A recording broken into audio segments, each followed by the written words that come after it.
Morning, everyone. I think it's still morning. Yeah, it's still morning.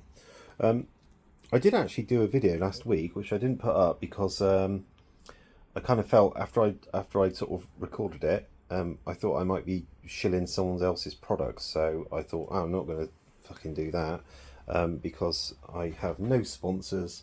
No one I don't think will ever sponsor me because I talk a load of shit most of the times. So yeah. So last week, yeah. So I did a video last week. The rear wheel bearing caved in. So I did actually record it, showing the actual bearings all in pieces, sort of on the worktop. But I threw the bearings away. Cup of tea, mince pie. I threw the bearings away, and then I was talking about something else, and I thought, oh no.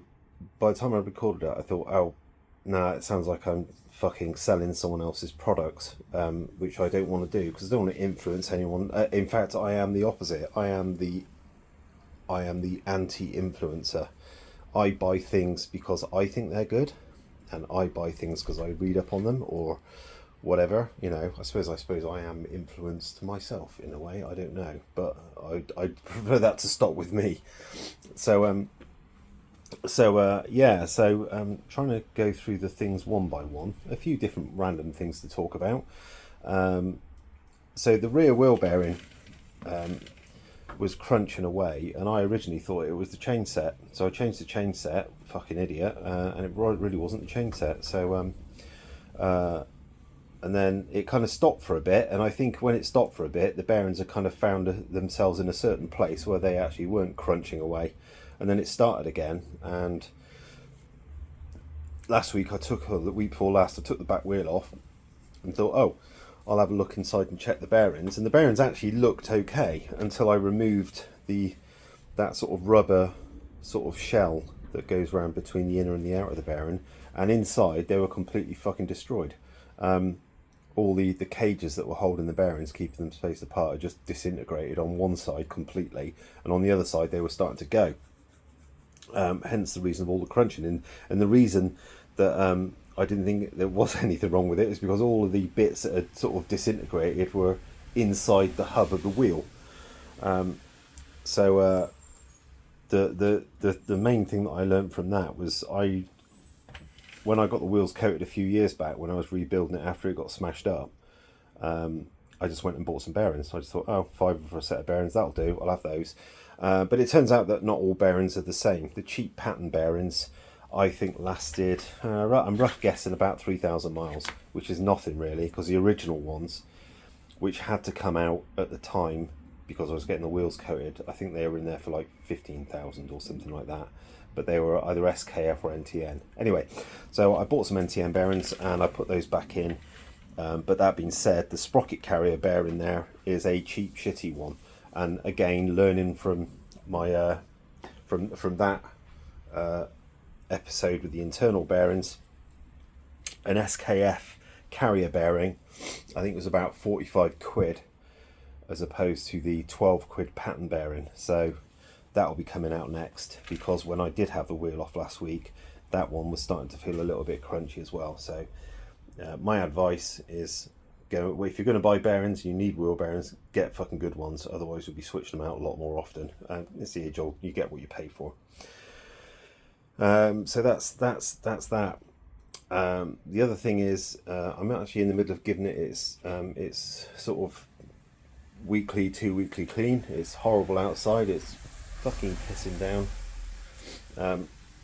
So this is something that I do every week or two. I don't use ACF 50 because I think with ACF 50, if you put it on, you can't, I'm not going to say you can't wash the bike or clean it, because if it gets dirty, then you clean the bike, you clean off the ACF as well. And I kind of like to keep my bikes clean. So this is what I do every sort of 2 weeks or so. Now today actually, it's not actually that bad. Not that bad at all, but then the winter's only just started. But the reason I have done it is because they have salted the roads during the week. So there's and something actually to say is Matt from the workshop, who I watch quite often. He's done a few videos of sort of, I think they were headed, shall we coat and exhaust? And not to say derogatory, like it's a new thing. It seems to me that he might be thinking that it might be a new thing. But I've been doing this. My exhausts have been Cerakoted for the last 8 years. This is the second coat they've had. So there's my uncleaned bit of exhaust today. There's one that's literally taken about 30 seconds, not even that, just to wipe round with some WD-40, just so you can see. So that these pipes take literally everything from the road during the winter.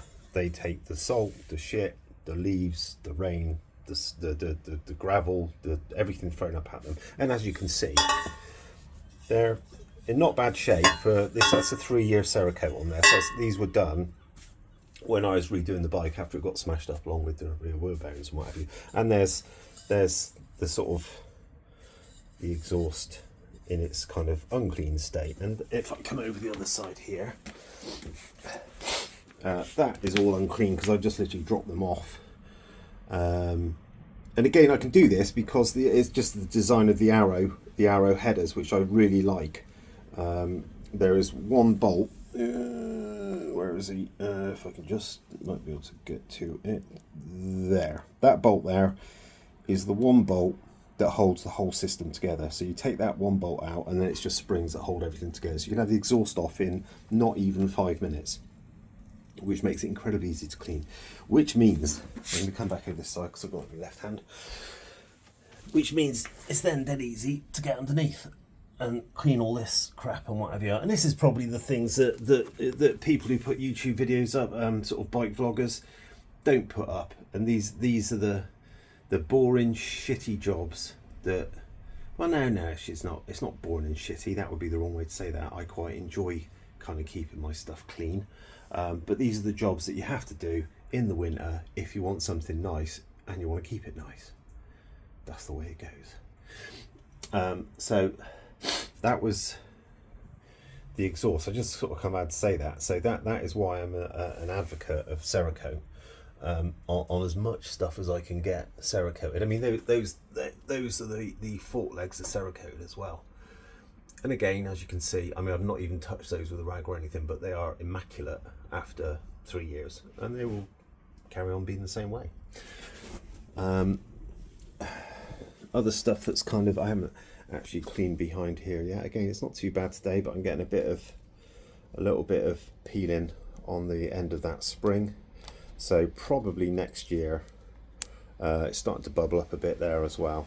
Probably next year in the summer, when I don't need to use it and I'm using other bikes, I'll probably take the shock out, take the spring out and get it recoated in some shape, way or form.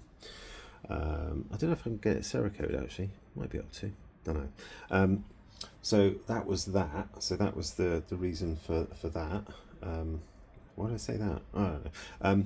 The other thing that I was talking about was, which I didn't want to, I think I said too much in that it sounded like I was selling it, was I've been trying in my bike these fuel saver things. Now these were out sort of 20 or 30 years ago, apparently, and I watched an interview with a guy that actually made them at the time. Let's have a sip of tea in a minute. And I kind of watched an interview with the guy, and he kind of, I think at the time, essentially he got eviscerated by the press. And then this guy did an interview on YouTube, and he kind of had the chance to kind of put his side forward. And essentially, you know, just kind of go back to the influence thing of it.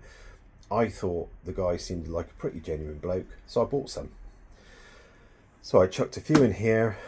There's a few in the Honda. No, there's 2 in the Honda. There's 3 in here. There's 3 in the RSV. There's some in the cars as well, but you have to use them depending on the size of the engine.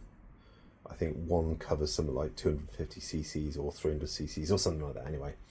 And I would say I am definitely seeing nothing scientific, just my fucking arse dyno tells me that the bike is running better, The one thing I can't do it now because obviously the bike's cold, so you need to sit here and have it ticking over until the auto choke puts it back down to a normal tick over. But obviously, you know, I've got me domino throttle, which is obviously an extremely, there you go, there's the sort of the two, that's from one end to the other. So it's a very quick action throttle. And when it's warmed up and ticking over, if you know, I can describe it, if you blip the throttle like that, literally the engine clears back down to a tick over faster than the domino can return back to that position. And it's never done that before. It's never been that fast. Now, the one thing I will do, and I'll come to it, probably be next year now, but usually what I do once a year is I give it like a full service and change the plugs and change the oil and all that. But this time, when I change the plugs, I'm going to put a borescope down in there, because when I was watching the interview with the guy, he reckons that it'll clear out carbon deposit. So I'm going to do that next year and put a borescope, just have a look, because I mean, he might be a complete rip-off artist and it's all bollocks. But my engine's done. Hang on, let's go and get me. Where's me key? My engine's done, I think, about 23,000. 26,582 mine's done. Now, the other thing that's interesting as well, and all I always do with my clocks is I always leave them on the time. And the reason I leave them on the time is because I've got to get to work. And when I leave work, I think, when am I going to get home? Now, my journey to work is 2.8 miles, as far as Google says, and it's right through the middle of town. So it's stopped in traffic. I'm doing, as you can see with my new tyres that are fitted, I haven't even taken off the wording off the side, so there's going to be some huge chicken strips on these tyres, but that doesn't bother me because they're just winter tyres. So anyway, God, this one's dragging on a bit, isn't it? So my journey to work is probably the most, how can I say, non-fuel efficient way. So I don't go around like a motorway to get to work, or a dual carriageway or something like that. I'm literally in the middle of town, stopped in traffic, ticking over. There's a couple of little straights, and sometimes I might bang it through the quick shifter just to open it up a bit before I get into the office. And I noticed the other day, because again I don't go, so if I come round, so there's my average miles per gallon, which is about 26.9, and I'm finding at the moment, and today is the 20, I don't know what is the date today. I don't know, 22nd. It is the 22nd today, and I put a full tank in this probably just over 2 weeks ago, and there's the amount of fuel that I've used. So I am definitely using less fuel. Now what I'm going to do next month is I'm going to fill it up on the 1st and see how far it gets me, because these things have been in the tank for about 2 or 3 months now, and apparently they need a bit of time apparently to be in your tank for a while. I don't know what that means, but there you go. And I would say over the last few months I am using less fuel. Purely from memory, I used to put a tank and a bit in per month. Now I think I'm putting about just a bit less than the tank, or maybe a tank or just a bit less. So I'm definitely using less fuel. It's definitely running better. The engine's definitely clearing down faster. Everything's good. Now I'm not going to say where I got them from, and I'm not going to say anything about it. I'm just going to say that is what I have found, but that's just my sort of personal opinion.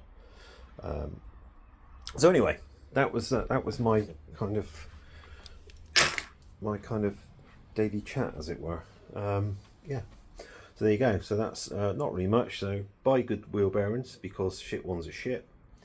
Keep your bike clean, because if you keep it clean, it'll kind of last you a bit longer. But then, you know, look after your stuff and it will look after you.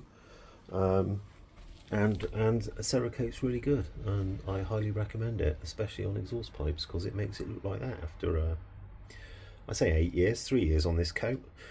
There you go, there's the rear one there, so there's that one that's not been washed or cleaned yet, sort of thing. So there you go, that's my kind of pointless rambling video again, but everything's working fine. I'm going to get really horrible and dirty and paraffin the chain and give that a clean in a minute. That's my next job, because that'll just spray paraffin everywhere. But then that's the best thing I found for the chain. So anyway, wow, that was a long one for me, 15 minutes. Fucking hell. There you go. Cheers. Bye.